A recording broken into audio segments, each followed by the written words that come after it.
um objetivo ou fim importa em atividades seriadas e ordenadas, atividades cuja ordem consiste no progressivo completar-se de um processo. Então, o objetivo está ligado à ideia de processo. Isso por quê? Porque, veja, vamos pegar um caso muito particular, assim. Quantos atos você fez, por exemplo, para estar aqui agora? Ok? Levantou de manhã, sei lá, pegou um avião, sei lá, levantou da cama, tomou café, caminhou, contabiliza quantos atos. Por que você fez todos? Se você olhar cada ato separado, você não vai ver nada ali de objetivo, de intencionalidade ética, por exemplo. Mas se você olhar, por exemplo, o fato de estar aqui agora, este é o momento que realiza o objetivo, portanto, dá sentido aos atos precedentes.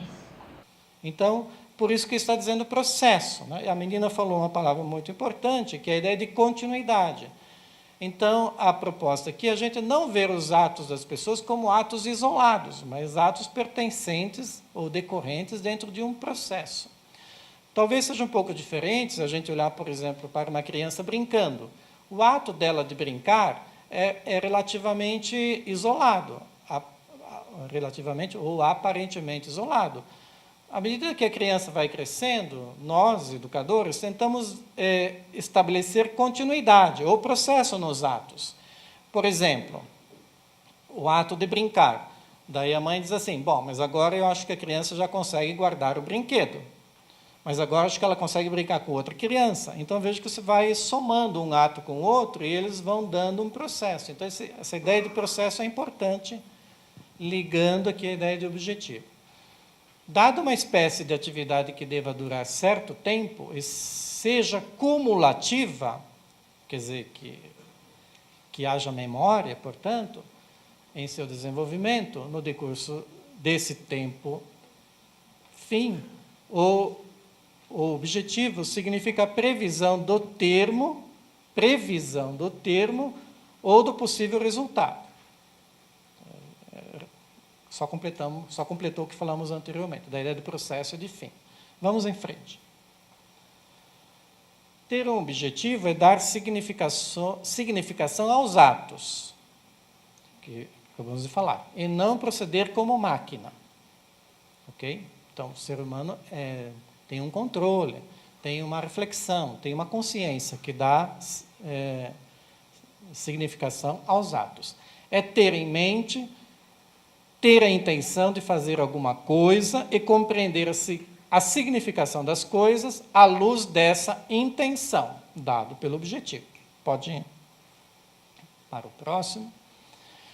Um objetivo deve ser passível de converter-se, falando agora educacionalmente, em um método de cooperação com a atividade daqueles que recebem a instrução.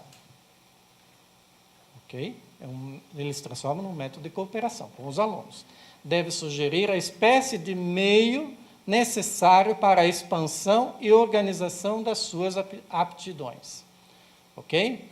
Meio para expandir e organizar as aptidões, no caso dos alunos. Então, e para isso que servem objetivos. Então, quando falamos em objetivos, nós estamos falando de uma dimensão ética, estética, política, tudo isso está ligado à ideia de objetivo. E está ligado, portanto, à ideia da intervenção, do sentido da intervenção educacional formativa. Mais um pouquinho. Está muito cansativa essa discussão?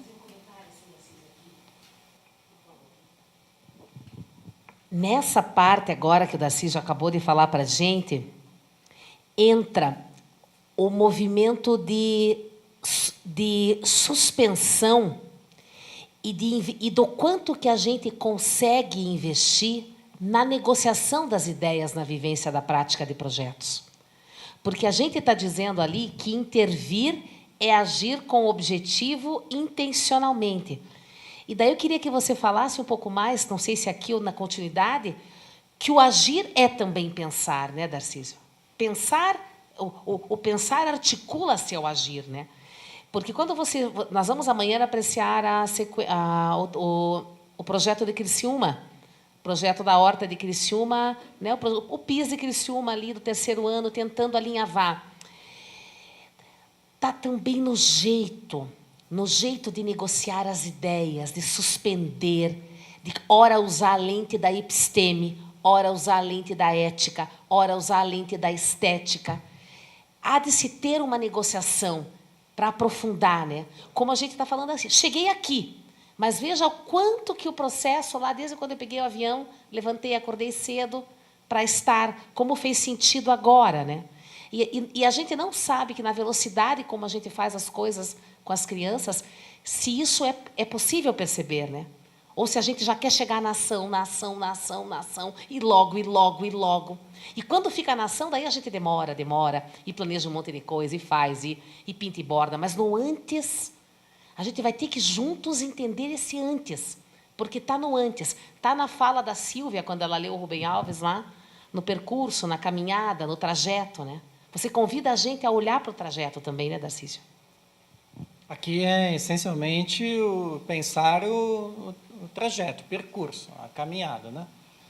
Quando eu entendo que deve converter-se em método de cooperação, quer dizer que o objetivo deve ser expandido, deve ser integrado, né? O aluno vai respondendo a esse projeto.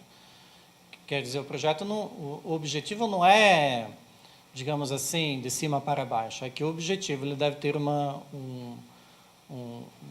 deve ser tão aberto, tão amplo, ou dizendo assim, vou falar agora eticamente, é um objetivo humano, dizendo assim. E não há, veja bem, não há nenhum interesse de uma criança que não se ligue a algum interesse humano mais amplo. É uma questão de como nós podemos fazer ligação. É que, tradicionalmente, nós valoramos alguns conteúdos e organizamos um currículo, um material didático para transmitir esse conhecimento que nós consideramos importante para os alunos. Mas, se nós partirmos da experiência do aluno, veremos que o interesse dele se liga, de uma maneira ou de outra, a todos os conteúdos que estão selecionados como, vamos dizer assim, a parte cheia do currículo. É uma questão, então, de como nós garantimos este método de cooperação entre um e outro, entre dois movimentos, né? A intencionalidade pedagógica e o interesse do aluno. Bem, um objetivo deve, portanto, ser plástico. Ok? É o que eu estou dizendo, estamos dizendo agora. Capaz de alterações para adaptar-se às circunstâncias. Ser plástico aqui tem que ser muito bem entendido. Ele não deve ser... qual a palavra? Rígido, engessado, mas ele também não deve mudar. Certo? Ele não deve se adaptar facilmente às coisas do senso comum, podemos dizer assim. Tá? Deve ser adaptado, obviamente, porque nós tratamos com pessoas. Então, temos que, feito anteriormente, temos que valorizar as pessoas, e as crianças, especialmente, como pessoas mais especiais ainda. Vamos em frente, vamos terminar essa conversa, daí a gente entra na outra depois. O valor de um legítimo objetivo reside, ao contrário, porque tinha uma discussão anterior que eu suprimi, no fato de que podemos utilizá-lo para mudar as condições. Um objetivo educacional tem uma intencionalidade, que é uma transformação social. Vamos em frente. Entendendo assim, transformação social... Às vezes a gente tem uma ideia de que social é o que está lá fora, né? O social é o outro. Ok? Não é assim, se há este sentido, devemos mudar. É que, em primeiro lugar, que social somos nós aqui. Ok? Nós somos seres sociais. Isso aqui é um ambiente social. Pense que a sala de aula é o social. E, portanto, já tem um projeto, a educação já é um projeto social para aquelas crianças que estão ali. E também as crianças têm seus projetos sociais, podemos dizer assim, né? Elas fazem seus projetos e assim por diante. Então, mudar as condições. O objetivo deve sempre representar uma expansão, uma libertação das atividades. Então, volto àquela ideia que eu falei anteriormente, né? Será que se nós tivéssemos tido uma educação, talvez como experienciaram essas crianças aqui, poderíamos reescrever a história da nossa liberdade de maneira diferente? Então, será que se a filosofia tivesse sido mais acessível às pessoas, a nós, a nossa experiência de infância, a minha mesmo, digo, nossa história de liberdade seria diferente? Então, libertação das atividades. Ter objetivos ou fins significa aceitação da responsabilidade. Por que eu tenho objetivo? Porque eles me dão uma responsabilidade naquilo que eu vou observar, naquilo que eu vou prever, e nas disposições necessárias para o exercício de uma função. Por isso que ele é um agir inteligente. Quer o cultivo, aqui um exemplo, né? Quer o cultivo da terra, quer a educação. Todo objetivo tem valor na medida em que auxilia a observação, a escolha e a elaboração de planos, hora a hora, instante a instante, quando nos dedicamos a alguma atividade. Então, o objetivo é uma lente, né? Um óculos, é um instrumento que você usa para conduzir a atividade, hora a hora, minuto a minuto. Você nunca pode agir sem que esse objetivo te ilumine na caminhada. E para finalizar, uma pluralidade de objetivos determinados pode fazer pelo educador o que faz para o cientista pesquisador uma pluralidade de hipóteses. Veja que analogia.